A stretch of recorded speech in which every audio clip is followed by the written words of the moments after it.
salam PKP untuk semua yang sedang meniti bersama dengan saya Farhana Halim untuk tempoh 40 minit bagi satu sesi bual bicara sorotan genting secara langsung bagi membincangkan isu-isu semasa yang sedang hangat diperkatakan dan diperdebatkan di negara kita yang tercinta Malaysia. Seperti mana yang kita sedia maklum, realiti dunia telah pun berubah ekoran penularan COVID-19 dan kini kita mempunyai satu kelaziman yang baru dalam mana penjarakan sosial menjadi satu keperluan bagi memastikan keselamatan semua. Dan kesannya suara badan-badan masyarakat madani, organisasi bukan kerajaan seakan-akan hampir tenggelam dan tidak jelas kedengaran di sebalik kekecohan akibat COVID ya. Namun demikian, CSO Platform for Reform yang merupakan gabungan organisasi bukan kerajaan, civil society organisation berpandangan bahawa perlunya usaha-usaha untuk mengenengahkan agenda-agenda reform diteruskan bagi mempertanggungjawabkan pihak kerajaan. Selain itu, ia juga bagi pihak CSO dan orang ramai berinteraksi antara satu sama lain melalui sesi-sesi bual bicara ini. Objektif utama sesi ini adalah untuk menyebarkan dan berkongsi informasi-informasi yang timbul semasa tempoh PKP ini untuk memperkasakan pemahaman orang ramai mengenai isu-isu penting bagi manfaat kita semua.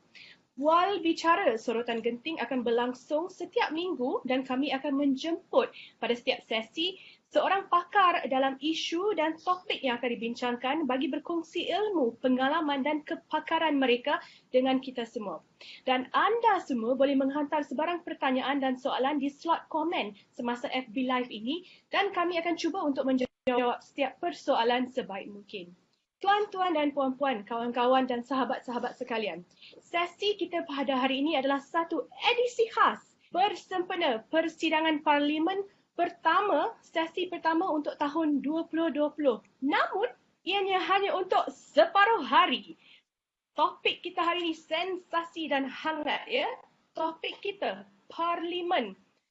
Permainan politik, tanda soal. Malaysia mengamalkan sistem demokrasi berparlimen di bawah pentadbiran raja berperlembagaan.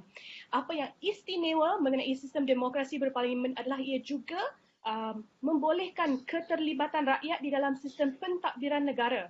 Perlembagaan persekutuan telah digubal dengan mengadakan syarat-syarat bagi membolehkan pelaksanaan sistem ini.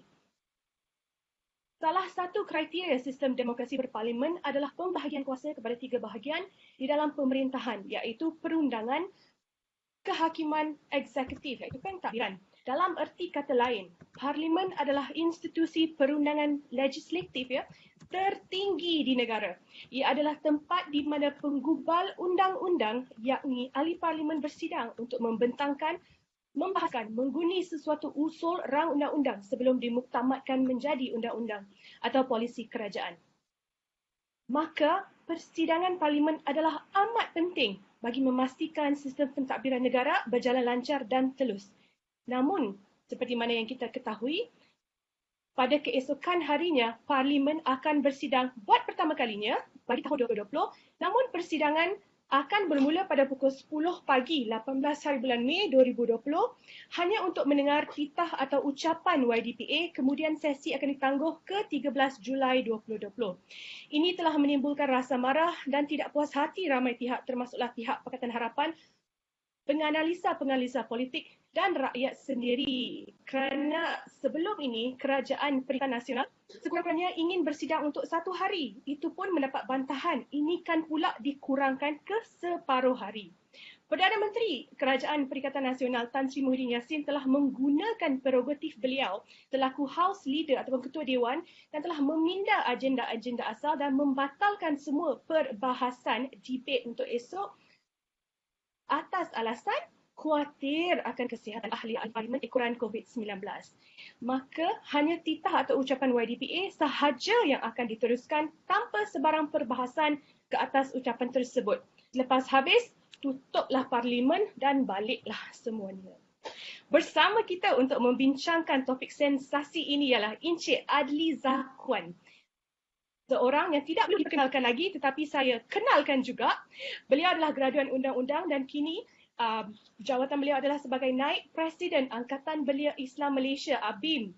Juga bekas pegawai tugas-tugas khas Special Function Officer Parlimen dan CSO kepada Kementerian Luar Negara dan bekas program director di Komas. Selamat datang dan terima kasih kerana sudi bersama kami di dalam sesi Bola Bicara Sorotan Genting Adli Sehas ini. Apa khabar Cik Adli? Alhamdulillah, Alhamdulillah. Terima kasih Kak sudi menjemput saya. Sama-sama. Jadi dalam diam tak diam sudah tinggal 6 hari saja lagi sebelum umat Islam habis berpuasa dan merayakan Aidilfitri di dalam norma baru ini ya. Namun di sebalik kesibukan kita berpuasa dan bersiap sedia untuk hari raya, timbul pula kekecohan disebabkan persidangan parlimen separuh hari yang mungkin belum pernah dilakukan di negara sebelum ini. Jadi, sebelum kita berbincang dengan lebih lanjut mengenai persidangan separuh hari esok, pertama sekali, perlukah persidangan itu diadakan pun? Penting sangatkah persidangan parlimen itu? Kalau tak bersidang, tak berjalan, kalau tak bersilang, berjalan saja pentadbiran negara. Jadi apa yang kita kecohkan sangat ni, Cik Adli? Ya, terima kasih Fana. Assalamualaikum, selamat Ramadan buat semua. Moga semua dalam keadaan sihat dan sejahtera. Jadi itulah dalam dalam kita menghadapi raya yang semakin hampir ni, kita esok lah sebenarnya satu lagi terpatutnya sebagai satu perayaan demokrasi lah saya kira ya. Meraihkan tentang konsep demokrasi berparlimen. Maksudnya dan parlimen ini sebenarnya adalah satu perkara yang amat penting. Kalau kita lihat pada ucapan Tunku Abdul Rahman ya, almarhum sewaktu pembukaan parlimen ya pada September 1959, dia mengatakan bahawa the parliament is the crown and climax of constitution. And in fact it is the very essence. Maksudnya parlimen itu adalah satu central part. Sebab tu dalam perkongsian awal saya dalam Twitter dan Facebook, saya katakan parlimen ini adalah sebagai satu enjin bagi negara kita mengamalkan sistem demokrasi. Maksudnya bila kita kata enjin tu tak kira sama ada pemandunya ataupun dalam konteks ini Perdana Menterinya sesehat mana, sehebat mana pun dia dan sekuat mana pun penumpangnya, itu kita rakyat dalam konteks ini. Sekiranya tidak ada enjin, negara itu, kenderaan itu ataupun yang kita katakan Malaysia ini tidak dapat berjalan jauh. Maksudnya bolehlah pemandu keluar kereta, tolak kereta kan, dia seorang-seorang dia tolak kereta. Penumpang pun tengok kesian pemandu ni pun turun kereta tolak sama-sama. Tapi pada akhirnya dia tidak akan dapat berjalan jauh. Jadi itulah kepentingnya demokrasi, is the essence of parliament.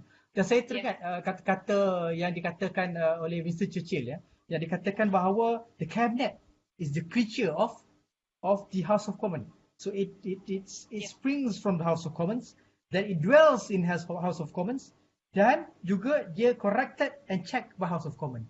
Maksudnya kabinet ataupun kabinet menteri dan sebagainya adalah satu creature, ialah terbitan daripada parlimen ataupun daripada Dewan Rakyat. Ya, daripada situlah datangnya kuasa-kuasa menteri, Perdana Menteri, dari situlah datangnya menteri-menteri dan juga timbalan menteri dan sebagainya. Jadi nak katakan bahawa penting tak penting, bagi saya ialah satu enjin pada negara. Maksud kegagalan sistem legislatif parlimen kita berjalan, maka tempanglah pengurusan negara kita. Sebab apa? Sebab parlimen ni ada beberapa fungsi yang utama ya. Selain daripada mengubal undang-undang, dia juga adalah satu badan yang paling penting adalah semak dan imbang. So check and balance. Semak dan imbang dalam erti kata bahawa apabila kerajaan membuat sesuatu usul, apakah isu-isu yang berlaku di sebaliknya. Kalau kita lihat yang di Malaysia ni banyak isu-isu bangkit sepanjang COVID. Sampai ada keluar meme dan macam-macam, ada keluar kartun, banyak isu-isu yang berbangkit yang sebenarnya parlimen adalah ruang untuk rakyat yang mempunyai wakil rakyat di dalam parlimen itu mempersoalkan tentang keberkesanan polisi sebagai contohnya. Dalam kita stimulus package kalau kita lihat kan, 250 bilion digembar-gemburkan, pada akhirnya banyak isu-isu yang terbit ya, macam sebagai contoh bantuan prihatin. Ada yang katakan dia tak dapat hanya sebabkan dia ada pendaftaran dalam SSM. Ada jiran sebelah ya, kalau kita lihat ucapan Perdana Menteri cukup baik menerangkan tentang melihat perspektif orang di jalanan. Dia Makcik Kiah, dia tak lihat pula. Jadi sebagai jiran Makcik Kiah tu dia tak ada ruang untuk semak dan imbang kalau sekiranya parlimen tidak berjalan. Dia kata kenapa Makcik Kiah dapat, kenapa saya tak dapat. Itu yang kedua, semak dan imbang. Dan ketiga adalah ia adalah satu platform utama bagi rakyat. Maksudnya rakyat ini dia ada banyak platform ya. Maksudnya platform boleh pergi ke TV3, Bulletin Utama, kita komplain, oh sayur saya di Cameron Highland tak terjual sebab apa, sebab ada roadblock tahan lori saya dari hantar ke pasar malam dan sebagainya. Itu adalah platform-platform yang ada.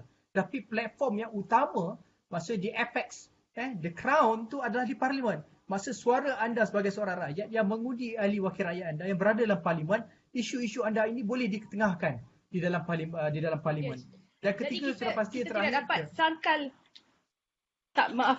Jadi kita tidak dapat sangkal lagi kepentingan parlimen itu kepada setiap rakyat di Malaysia. Dan Cik Adli boleh sambung tadi saya terpotong yang part ketiga tu.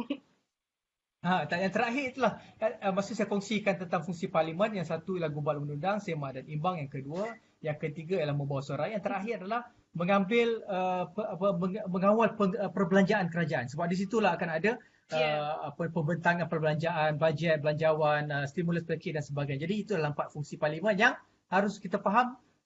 Tanpa salah satu kriteria ini dipenuhi, maka tempanglah sistem demokrasi berparlimen itu. Ya, sistem pentadbiran negara. Dan tidak akan hampalah Makcik Kiah jika sistem itu berjalan dengan lancar ya. Tapi disebabkan sistem itu tidak berjalan dengan lancar buat masa ini, maka Makcik Kiah juga akan menghadapi masalah juga ya.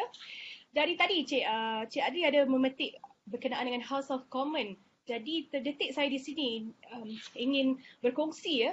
House of Commons, Parlimen Westminster, dalam satu langkah bersejarah telah memutuskan untuk meneruskan persidangan parlimen secara virtual atau atas talian dan telah memperkenalkan satu sistem hybrid House of Commons dalam mana majoriti ahli parlimen akan bersidang secara atas talian dan lebih kurang hanya 50 sahaja yang akan berada dalam dewan.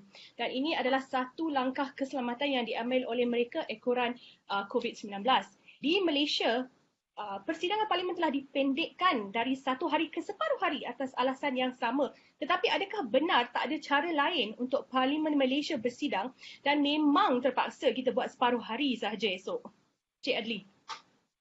Ya, itulah kalau kita nak katakan nak seribu daya tak nak seribu dalih lah. Maksud itu ya paling mudah kepada negara-negara kecil dan sebagainya ya. Maksud dalam keadaan ini banyak jalan-jalan lain yang kita tengok negara jiran kita sendiri ya, Singapura. Ya, kalau kita lihatkan tahap indeks demokrasinya mungkin boleh dipertikaikan ya. Tapi malangnya kalau kita lihat Singapura pun sebagai sebuah negara yang sebegitu, dia mampu menjalankan proses semak dan imbangnya. Kerajaannya dengan penuh yakin membawa usul di dalam parlimen dan membentangkan tentang rancangan-rancangan dan dipersoalkan ataupun dikaji dan ditanya oleh pembangkang. Jadi kalau kita lihat selain daripada UK, kita lihat juga di Canada, di Australia juga menjalankan konsep yang sama. Jadi saya rasa saya terdetiklah juga apabila kita katakan tentang virtual. Baru-baru ini terdapat satu perbincangan lah, maksud satu ruang perdebatan barulah. Sekarang di Twitter. Maksudnya sekarang ni parlimen tak jalan, tapi perdebatan di Twitter dah berjalan dengan hangat di mana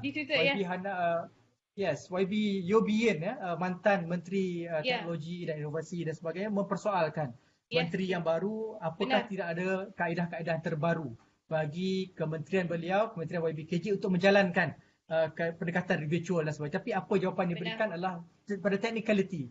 Jadi technicality ni cukup menarik. Izinkan saya spend sedikit masa untuk menerangkan tentang isu perlembagaan, SOO dan sebagainya. Okey, kita tadi Farhana sebut tentang di UK. Jadi apa yang menarik tentang di UK juga adalah tentang keputusan yang terbaru yang dikeluarkan oleh mahkamah tertinggi mereka dalam membaca ataupun dalam membaca dalam membaca keputusan yang dibuat oleh Boris Johnson untuk memprorok ataupun mendelay ataupun menghentikan, menangguhkan sedikit, melambatkan sedikit dia punya perbincangan di House of Commons. Jadi di situ mahkamah telah menerangkan dalam teras perlembagaan dia mengatakan bahawa decision to prorogue parliament, keputusan untuk meminda ataupun melambatkan parlimen ini will be unlawful if the prorogation has the effect of frustrating or preventing without reasonable justification the ability of parliament to carry out its constitutional function as a legislature and as the body responsible for the supervision of the executive. Jadi kalau di Malaysia ini perlembagaan kita banyak yang dibangkitkan tentang artikel 55. 55 dalam mengatakan bahawa kuasa yang Tuanku yang di-Pertuan Agong untuk memanggil, prorog ataupun menangguhkan parlimen.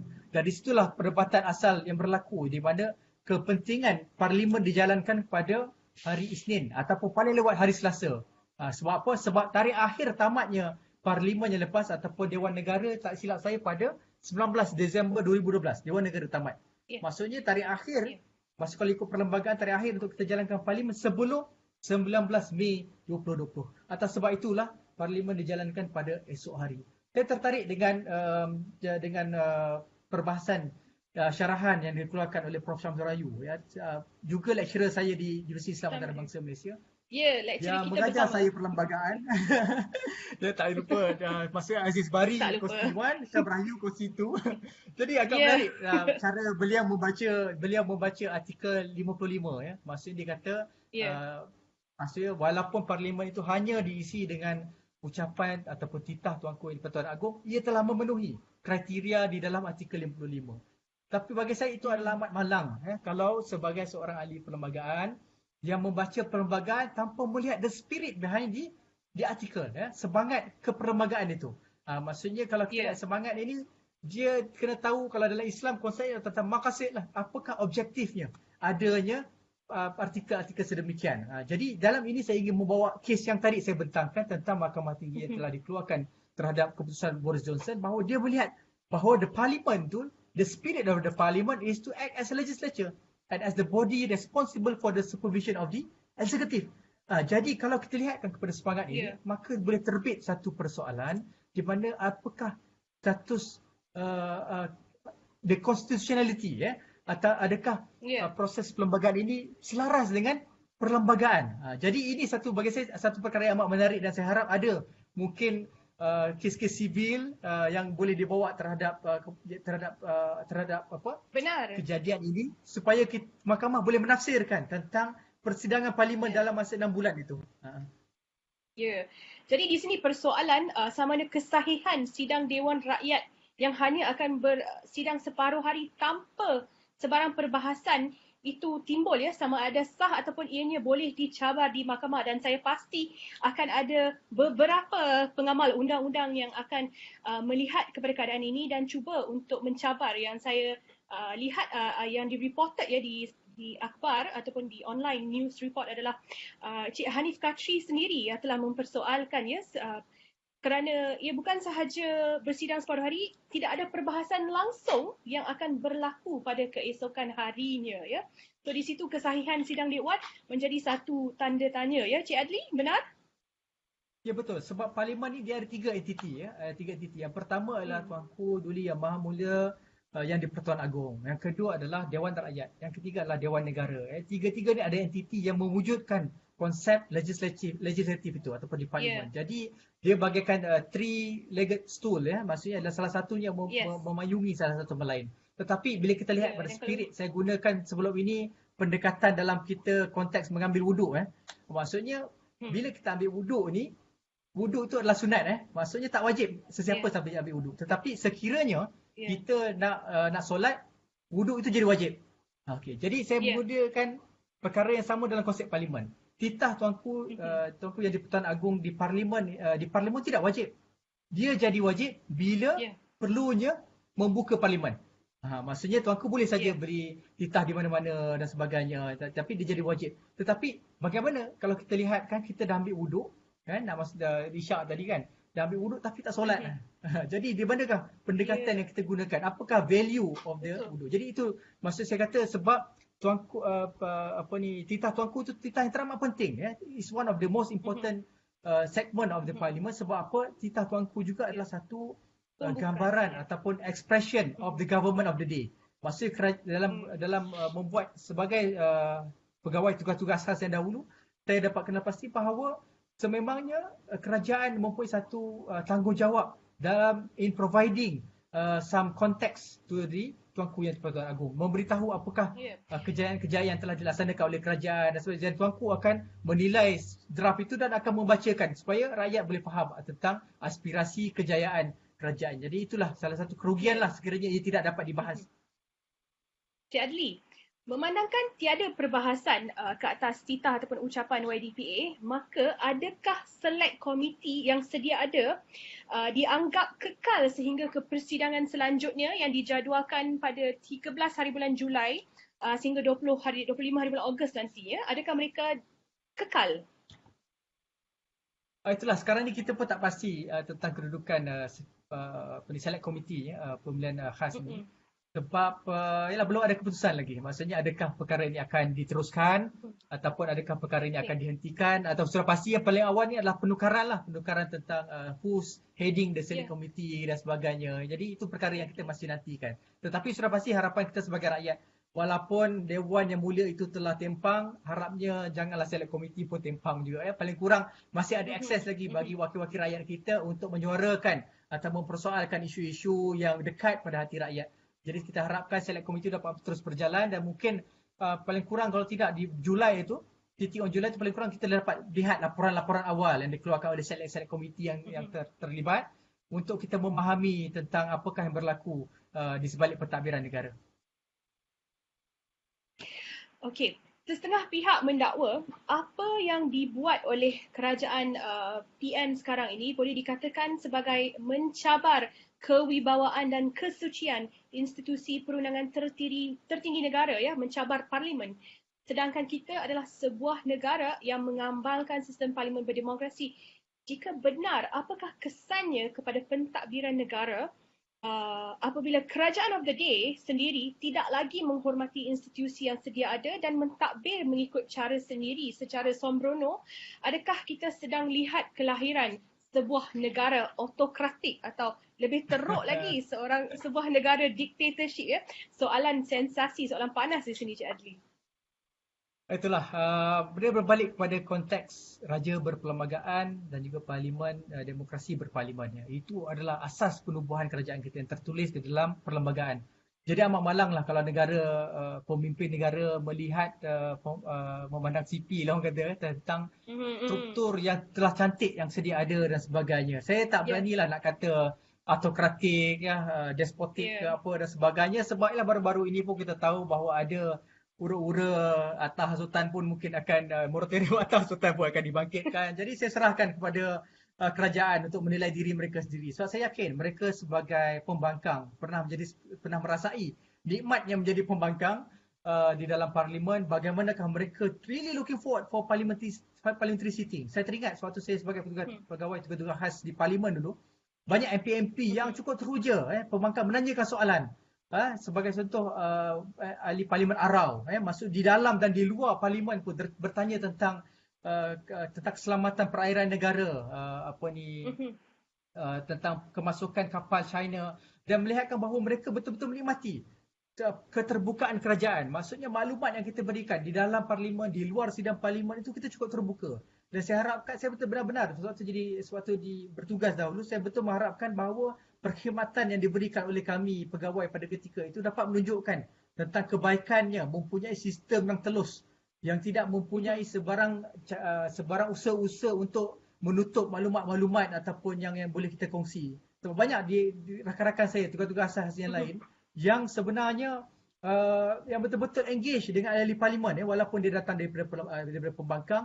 Bila kita tahu, bila ditanya soalan di parlimen telah dijawab oleh menteri, dan kebanyakan masa kita tetap beri draft jawapan itu kepada yang bertanya, maksudnya nak menunjukkan Ya, bahawa kita memang nak memastikan bahawa maklumat yang disampaikan kita jelas, dan sekiranya ada soalan lanjut kita sentiasa jelas, sedia ya. membantu. Jadi ini Ya, adalah benar. satu amalan yang sihat. Amalan yang sihat ini Mhm. seharusnya diamalkan. Dan kalau sekiranya amalan sihat berlaku di parlimen, sudah pasti kita sebagai rakyat dapat manfaat yang cukup banyak daripada Benar, benar, keterbukaan benar. kerajaan dalam hal ini. Mhm. Mhm. Mhm. Ya, Cik Ali, kita berbalik kepada persoalan mengenai virtual parlimen ini, ya. Kerana Cik Adli ada tadi memetik apa ni, perdebatan di antara YBTO dengan Khairi Jamaluddin, ya. Ada cadangan dari MP-MP pembangkang, ya, seperti mana yang telah dikatakan, untuk mengadakan persidangan atas talian. Namun Tuan Khairi Jamaluddin telah dilaporkan berkata bahawa untuk mengadakan parlimen atas talian perlu dilakukan pindaan ke atas standing order Dewan Rakyat. Tetapi ini telah disangkal oleh MP Lim Sizin. Beliau mengatakan bahawa tiada pindaan yang perlu dibuat ke atas standing order tersebut dan Parlimen boleh bersidang dengan kehadiran minimum 26 ahli parlimen di Dewan dan selainnya atas talian. Jadi adakah perlu pindaan ke atas standing order Dewan Rakyat ini ataupun tidak sekiranya Parlimen ini bersidang di atas talian ataupun ianya hanyalah halasan semata-mata untuk mengelak dari Parlimen bersidang secara keseluruhannya?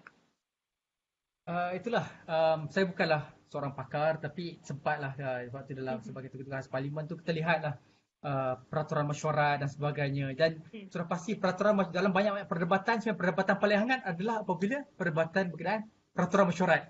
Jadi gaduh-gaduh pusing-pusing. Oh, nampak peraturan mesyuarat. Jadi sebab apa? Sebab memang peraturan mesyuarat itulah yang mengawal proses dalam Parlimen ya. Sebab itu kalau kita lihatkan menarik untuk saya kongsikan asasnya daripada perlembagaan.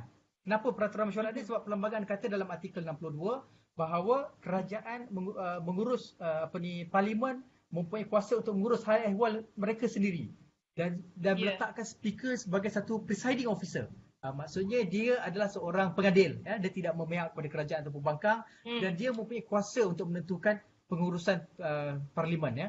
Dan kemudian kita rujuk peraturan mesyuarat, kita boleh tujuk pada peraturan mesyuarat 11 ya, dan juga 11.3 ya, maksudnya hanya Parlimen boleh menentukan pengurusan perjalanan mesyuarat. Maksudnya sebab itu ada banyak perdebatan. Sebab itu tadi saya kongsikan tentang the constitutionality of the Parliament sitting, keperlembagaan ataupun adakah ia selain perlembagaan. Yang kedua adalah tentang peraturan mesyuarat.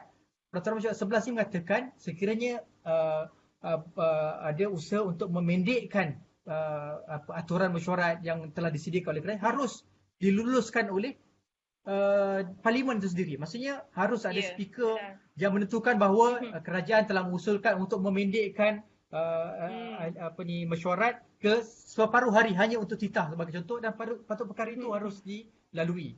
Tapi perkara itu tidak dibincangkan secara meluas. Maksudnya yang saya ingin katakan bahawa peraturan mesyuarat telah menyediakan akses platform-platform dan juga lunas-lunas undang-undang yang cukup untuk memastikan bahawa apa-apa saja kemungkinan, sebagai contoh nak buat virtual, tak perlu hanya menggunakan satu peraturan mesyuarat. Maksudnya ada banyak kaedah-kaedah aturan mesyuarat lain yang boleh digunakan. Dan yang ketiga adalah maksudnya sudah sedia ada. Ya, sudah sedia ada, tak perlu nak pergi itu betul, itu adalah salah satu jalan, salah satu kaedahnya, tapi yang saya ingin katakan adalah banyak kaedah-kaedah lain. Dan yang ketiga ingin saya kongsikan tentang pandangan saya bila saya tengok peraturan mesyuarat adalah peraturan mesyuarat 14.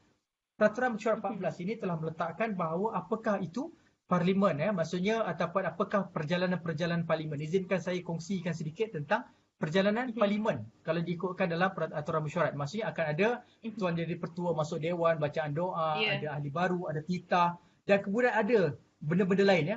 Jadi kalau dilihatkan usaha memendekkan aturan mesyuarat ini ke setengah hari ini sebenarnya kerajaan sendiri yang telah menarik mereka punya prerogatif power untuk membawa usul-usul kerajaan yang akan diutamakan oleh Parlimen. Maksud kerajaan tarik usul-usul mereka. Tetapi itu tidak bermakna bahawa pembangkang tidak mempunyai hak yang sama untuk membawa usul. Seperti yang kita tahu bahawa Parlimen ataupun Speaker Dewan Rakyat telah pun menerima 4 usul untuk dibahaskan. Ya, benar. Dan daripada 4 usul ini sepatutnya sekiranya sekarang ini kerajaan telah menarik usaha untuk membawa usul kerajaan ataupun sebarang RUU dan sebagainya, ini seharusnya membolehkan ahli-ahli wakil rakyat kita yang kita pilih untuk membawa usul mereka. Sebab di dalam Parlimen semuanya adalah orang yang sama. Mereka adalah ahli Parlimen dan mempunyai hak dan kuasa yang sama di dalam Parlimen. Maksudnya mereka mempunyai equal rights as members of the house untuk membawa usul dan juga untuk membahaskan usul. Jadi sekarang ini bila kerajaan telah tarik balik, sepatutnya saya rasa mungkin orang yang tidak bersetuju boleh kongsikan, sepatutnya atas dasar ini usul-usul pembangkang harus dibawa selepas pada titah Tuanku Yang di-Pertuan Agong. Sebab apa? Sebab mereka telah menarik usul mereka. Ya. Benar-benar. Mereka telah menarik usul mereka untuk bawa usul RUU dan sebagainya. Jadi tak ada usul, that doesn't mean the house should stop. Tapi pembangkang harus masuk. Exactly. Ya, masih ada usul daripada pembangkang. Okey, Cik Adli, kita ada 2 soalan di sini daripada penonton ya, yang saya akan ajukan kepada Cik Adli. Soalan pertama, ramai penghuni tak pernah lawat ke pusat khidmat MP ataupun ADUN mereka selepas pilihan raya demokrasi di Malaysia. Demokrasi di Malaysia sebenarnya simbolik sahaja. Bagaimana kita boleh mengubah situasi ini? So dia simbolik saja. So yang kita cakap keterlibatan rakyat dalam sistem demokrasi berparlimen ini semuanya tak benar. Dia hanya simbolik ya. Cik Adli, apa yang kita nak cakap untuk soalan ini ya? Ya, sebab tu again saya terpaksa kongsi pengalaman yang lalu walaupun sekarang ni unemployed, tak ada kerja lepas daripada ni betul tapi nak kongsikan tentang usaha yang kita buat pada waktu dahulu sebagai satu mana-mana badan NGO pun dan sebagainya pun adalah untuk mengubah representasi partisipatif demokrasi atau demokrasi representatif demokrasi kepada partisipatif demokrasi. Maksudnya kita nak ubah daripada dulu kita tak ambil tahu, sekarang ni rakyat harus mengambil tahu. Sebab itu kita ada Parliament Select Committee dan sebagainya bagi membolehkan akses yang banyak untuk rakyat dapatkan maklumat. Jadi simbolik atau tidak sebenarnya ia bergantung pada kita sebagai rakyat. Saya kurang bersetuju kalau kata rakyat kurang pergi ke pejabat DUN dan sebagainya sebab saya rasa mereka ramai yang pergi. Tapi malahnya pergi untuk apa? Minta duit. Mereka minta duit anak masuk universiti, ada majlis kahwin, ada kenduri kendara, mungkin komplain dalam traffic light rosak, majlis pembandaran kutip sewa yang tinggi. Jadi banyak. Jadi sebenarnya peranan MP ini harus difahami oleh kita sebagai rakyat. Maksudnya kita kena tahu bahawa dia adalah wakil kita. Segala apa-apa isu patutnya kita lebih terlibat dalam membuat keputusan. Saya teringat YB Saifuddin Abdullah dia sewaktu jadi ahli parlimen di Temerloh kemudian di Indrah Mahkota. Kedua-duanya dia ada buat parlimen di orang kata parlimen mereka sendiri Maksudnya dia ada buat majlis perundingan mereka sendiri. Sebarang usul-usul yang akan dibangkitkan dia akan dibawa ke Dewan Rakyat. Jadi saya rasa usaha ini adalah satu usaha yang baik walaupun dia sekarang berada dalam kerajaan di kalangan mereka, tapi saya rasa ini adalah satu konsep yang baik di mana ahli parlimen sepatutnya membuka ruang bagi rakyat untuk lebih terlibat, partisipatif. Maksud kita sebagai rakyat kita patut tuntut pada masa ahli parlimen juga harus membuka ruang ini untuk membenarkan platform itu. Maksudnya secara ayat yang mudah sekarang kita harus lebih rajinlah kacau kita PMP bawa usul-usul atau isu-isu yang kita terlibat. Sebagai contoh di dalam waktu COVID ni hilang kerja dan sebagainya. Jadi persoalan-persoalan banyak yang harus kita tanya pada ahli parlimen kita supaya dia dibawa ke Dewan Rakyat agar isu-isu ini dapat dibahaskan dan kita dapat cari penyelesaiannya. Ya, mungkin ramai tak ada pengetahuan ataupun kesedaran bahawa mereka boleh mereka ada hak sedemikian untuk pergi berjumpa MP dan membawa segala-segala usul ini. Okey Cik Adli, soalan kita yang kedua ini memang tak masuk logik untuk mengadakan parlimen simbolik 2 jam. Tapi apakah tujuan untuk tidak mengadakan kali ini? Sebab bulan Julai akan ada sesi yang berikut dan pasti debat pasti berlaku. So dia di sini kenapa tujuan dia untuk tidak diadakan kali ini? In good faith kita ambil in good faith mungkin kerajaan ini kerajaan yang baik, yang telur dan sebagainya, tetapi dia kata atas alasan COVID itu yang kita tahu. Jadi bagi saya ia masih lagi tidak menjelaskan sebab apa. Tadi kita pasal virtual, tapi yang pertama sekali kita nak bincangkan tentang you already have the sitting. Maksudnya you dah buat dah pun benda tu untuk dengar. Dah duduk dah pun, apakah salahnya untuk bahaskan. Jadi saya rasa alasan COVID ini bagi saya ia satu kepentingan untuk kita jaga kesihatan semua orang dan sebagainya. Tapi ada banyak kaedah kita. Melainkan adalah perkara-perkara yang kita tak tahu. Maksudnya saya nak persoalkan kabinet ni saya tak dapat mempersoalkan. Tapi of course apabila mereka gagal menerangkan, kita banyak persoalan-persoalan tentang adakah kenapa tak ada perbahasan tuanku paling kurang petitah tuanku, kenapa tak ada soalan lisan, kenapa tak buat soalan bertulis, menjadi tanda-tanya. Dia menjadi tanda-tanya kepada kita sama ada benar isu keselamatan dan kesihatan adalah punca utama persidangan esok dipendekkan ke separuh hari ataupun sebenarnya COVID telah dikambing hitamkan dan punca sebenarnya adalah salah satu daripada 4 usul pembangkang itu sendiri adalah usul tidak percaya yang dimasukkan oleh ahli parlimen Langkawi, mantan Perdana Menteri Dr. Mahathir Mohamad. So di situ dia adalah persoalan yang kita tidak boleh tidak dapat jawapan tapi kita dia macam mana?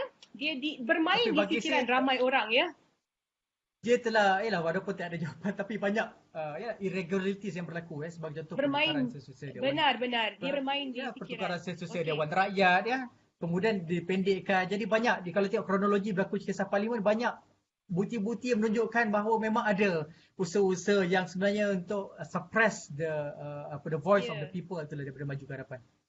Benar. Okay, ada satu lagi soalan daripada netizen ya, atau daripada penonton ya. Netizen anggap sesi parlimen akan datang ini sebagai platform untuk mempolitikkan pelantikan PM Tan Sri Muhyiddin Yassin. Adakah anggapan ini permainan sentimen yang munasabah atau helah sahaja? Adli. Sebenarnya inilah konsep demokrasi berparlimen, raja berperlembagaan ya. Maksud raja ataupun tuanku telah melantik Perdana Menteri dan sudah pasti tidak mempersoalkan kuasa tuanku Tuli Yang Maha Mulia yang di-Pertuan Agong dalam hal ini. Tetapi dalam sebagai negara yang mempunyai parlimen, ia juga adalah salah satu platform bagi menentukan sama ada seseorang Perdana Menteri itu mempunyai suara majoriti ataupun tidak dalam parlimen. Bagi saya, yalah, I mean it's a matter of how you look at politics.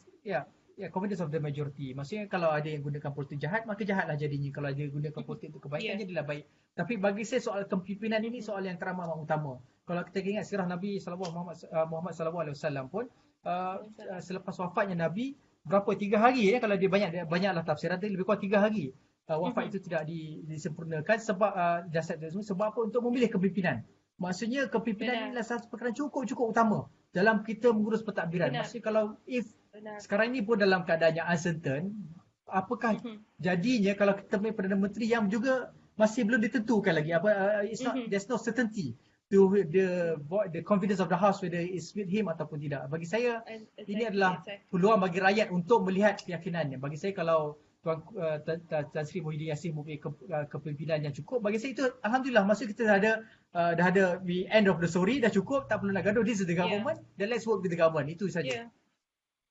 Benar. Jadi at the end of the day, persoalan ini perlu dijawab terlebih dahulu ya. Jangan biarkan ia bergantung over our head kan. Jadi ia perlu dijawab bagi saya lah. Dan Cik Ali, satu soalan. Sebagai seorang rakyat ya, walaupun parlimen hanya bersidang separuh hari, namun masih terdapat kos-kos yang perlu ditanggung seperti pembayaran allowance kepada ahli parlimen, kos perjalanan semua ahli parlimen ke persidangan dan kos-kos lain ya. Kos sampingan kali ini termasuklah ujian saringan COVID-19 yang wajib dibuat oleh semua ahli parlimen yang akan hadir ke persidangan esok, termasuklah entourage rombongan mereka. Ini boleh dikatakan sebagai satu pembaziran ya, daripada sudut seorang rakyat. Saya lihat ini sebagai satu pembaziran, dan adakah rakyat akan terpaksa menanggung kesan pembaziran ini dan apakah kesannya kepada kita? Since kita tak ada hak untuk menghalang perkara ini daripada berlaku. Itulah banyak isu-isu yang satunya dibawa ke parlimen ya, tentang isu stimulus package yang saya dah kongsikan tadi tidak dibahaskan. Ya, benar. Kemudian isu pengangguran ya, kalau tengok statistik yang dikeluarkan oleh Department of Statistics Malaysia, lebih kurang 600,000 yang unemployed akibat daripada PKP ini. Jadi terlalu banyak ya, dan tidak dilupakan 250,000 ke 300,000 graduan yang baru keluar. Pada tahun ini, sekarang ni masih lagi tidak tentu pekerjaan mereka. Kemudian isu tentang tahanan-tahanan yang dibuat oleh atau petangkapan dan juga sabitan yang dibuat ke atas mereka yang langgar PKP berapa ramai, kita nak tahu. Ya, dia telah diterangkan di DPC, tapi banyak isu-isu yang kita nak tahu lebih detail ya, maksudnya tentang etnik mereka, taburan mereka di mana, sebab apakah sebab perbezaan. Jadi banyak isu-isu. Dan kerugian yang pada rakyat sekarang ni ialah perkara ini sudah pasti banyak isu-isu yang tidak dapat diadres. Saya ambil contoh tentang, saya gunakan awal tadi tentang isu sayur di Cameron Highland tu kan. Jadi itu menunjukkan platform itu berkesan bagi kita menyampaikan maklumat kepada kerajaan bahawa terdapat kelompongan dalam polisi yang dibuat kerajaan. Jadi kerajaan dengan bijaknya terus mengambil kira masalah yang dilalui, terus memudah carakan tentang penyampaian lori ataupun yang bawa makanan dan sebagainya. Jadi itu adalah satu contoh yang mudah untuk kita kalau adanya konsep consultation tu. Maksudnya di parlimen inilah konsep consultation berlaku. Maksudnya kerajaan ada idea terbaik untuk dikeluarkan, tetapi pemangkang yang hampir ataupun ahli parlimen termasuk backbenchers yang hampir dengan masyarakat lebih mengetahui apakah masalah yang dihadapi oleh masyarakat. Jadi mereka sebenarnya boleh memberi subang saran yang terbaik bagaimana kerajaan untuk mengubah polisi bagi memihak kepada masyarakat-masyarakat yang spesifik ya. Sebab itu kes-kes konsep Masyikiyah ni saya tertarik sebab you humanize the issue. Sebab isunya di sebalik saya kata 600,000 itu For others it might be only statistik, tapi anda harus faham 600,000 ni adalah insan rakyat Malaysia yang tidak ada pekerjaan, ya, yang ada anak keluarga, ada isteri, ada rumah nak kena bayar, yang sekarang ni mungkin tak mampu bayar, dah kena tendang keluar. Jadi banyak isu-isu yang saya rasa sayang lah kalau tidak dibawa, ya. Isu moratorium tentang bayaran rumah dulu kita dah jadi isu. Kenapa tak bawa pada parlimen kali ini? Isu moratorium bayaran penyewa pun tidak dibawakan. Jadi macam isu-isu paid leave, ya, paid leave pun masih ramai 14 ke 24. Maksud kalau kena ada kawan saya pun yang kena COVID secara positif pun dia terpaksa gunakan dia paid leave 14 hari tu untuk kuarantin diri dia. Jadi masih dah tak ada paid leave. Jadi banyak isu-isu yang sebenarnya di sinilah peluang kerajaan untuk address isu secepat mungkin. Kalau tunggu Julai, kemudian only first reading, nak tunggu second reading, nak lepas kat Dewan Negara, mungkin by Oktober barulah akta itu dapat dilepaskan. Jadi kalau nak tunggu Oktober sekarang dah bulan berapa. Jadi banyak yang akan jadi mangsa akibat daripada tamak atau permainan politik yang berlaku di parlimen hari ini.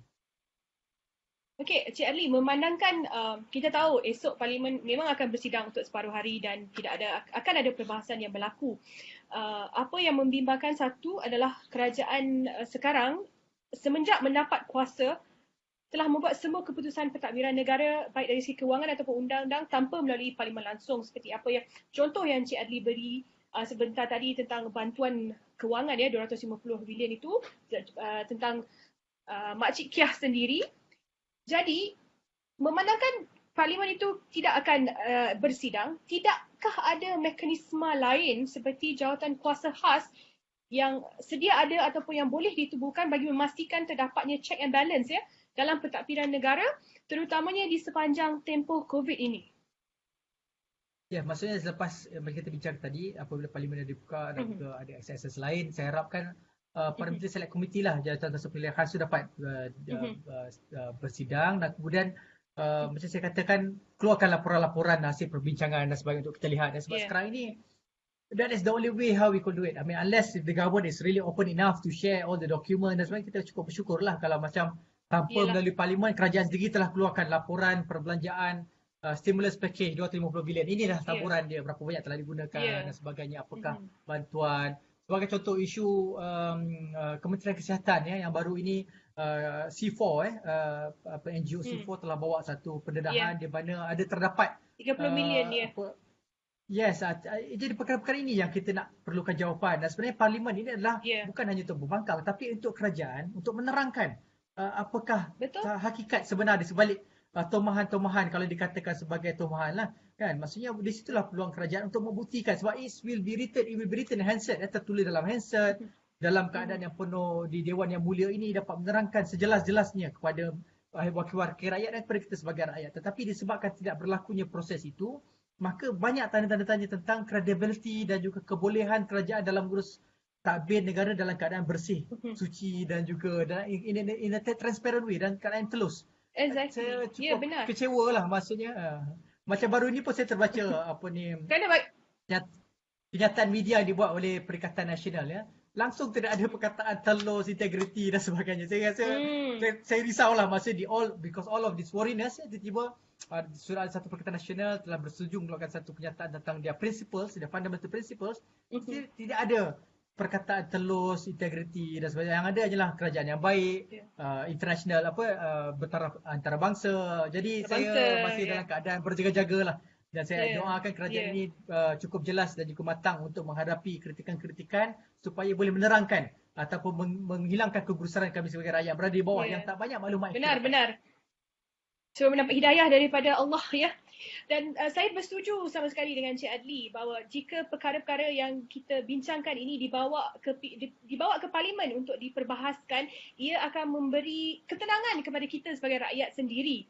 Kerana sekarang ini kita hidup dengan maklumat yang kita dapat dari banyak sumber, ya. But once it's debated in parliament, dan di situ kita boleh dapat keterangan yang sah daripada pihak kerajaan dan it gives us ease of mind. Okey, Cik Adli, soalan terakhir daripada pihak penonton, ya. Okey. Soalan ini agak pedas juga. Adakah kemungkinan speaker parlimen akan ditukar seperti mana berlakunya di Dun Melaka? Saya rasa soalan ini bermain di fikiran ramai orang, ya. Adakah itulah kemungkinan alangkah baiknya kalau saya pun tahulah. Maksudnya kita pun tak tahu. Kan? Baru ni usul untuk mengekalkan speaker telah ditolak sebab speaker kata is irregular ya. Dan kemudian itulah yang kita lihatkan bahawa mungkinlah kita nantikan bagaimana keadaannya. Okey, dengan itu berakhirlah sesi, kita dah sampai ke sesi akhir bual bicara kita pada hari ini. Semestinya tempoh 40 minit ini tak cukuplah untuk kita berdiskusi secara mendalam dan terperinci mengenai isu parlimen ini sendiri, kuasa parlimen, kesan parlimen ke atas kita sebagai rakyat di Malaysia. Namun kami berharap agar perbincangan yang telah dibuat ini dapat memberi manfaat kepada semua dan agar kita dapat memahami realiti masalah ini dengan lebih bagus lagi.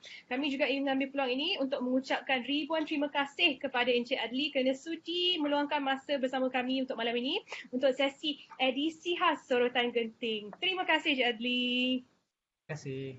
Assalamualaikum. Dan saya juga ingin mengambil peluang ini untuk memohon maaf sekiranya tersilap kata atau terkasar bahasa dan sekiranya terdapat sebarang masalah teknikal di sepanjang sesi kami. Kami akan bersiaran sekali lagi seperti biasa pada hari Selasa dan hari Khamis pada pukul 8.30 malam, 19 dan 21 Mei untuk Sorotan Genting dengan tajuk GLC Money Politics in Time of Economy Crisis. Sebelum saya tamatkan siaran ini, izinkan saya akhiri sesi dengan kata-kata ini. Kerajaan dipilih oleh rakyat. Rakyat tuan tanah, rakyat tuan negara. Kerajaan adil, kerajaan disanjung. Kerajaan fasik, kerajaan disanggah. Rakyat dan kerajaan perlu seiring dan sejalan demi negara yang kita sayangi. Assalamualaikum, selamat malam dan terima kasih semua. Malam. Bye-bye.